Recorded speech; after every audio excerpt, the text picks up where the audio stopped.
mimi nawe tuokolewe.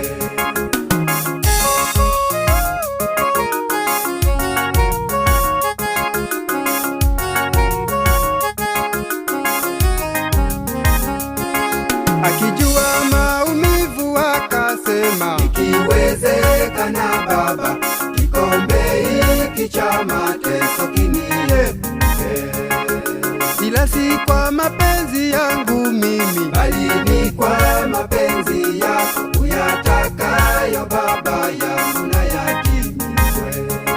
na muda ulipofika Bwana Yesu alikamatwa Gethsemane, akapelekwa kwa Kayafa kushitakiwa.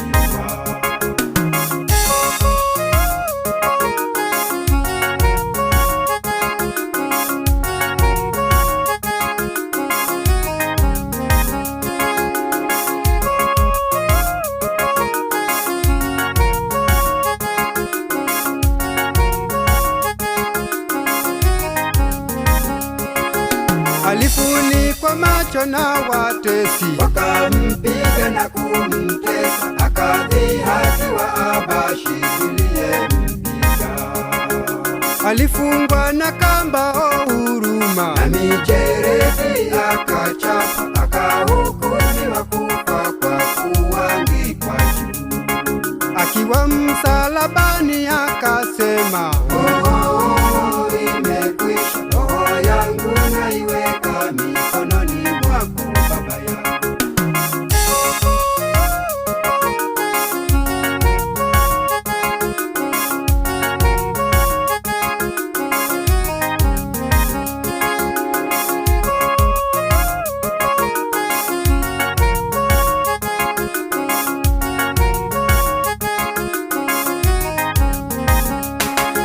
hata watesi wake waombea, Walosikia wakashangaa, wakakiri wazi kwamba huyu ni mtu mwema.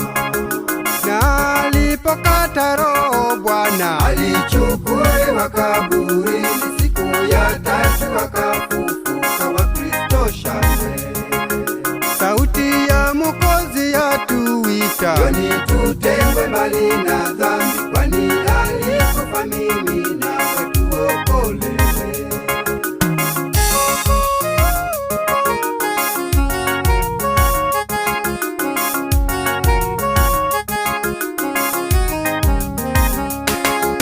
hata watesi wake waombea, Walosikia wakashangaa, wakakiri wazi kwamba huyu ni mtu mwema.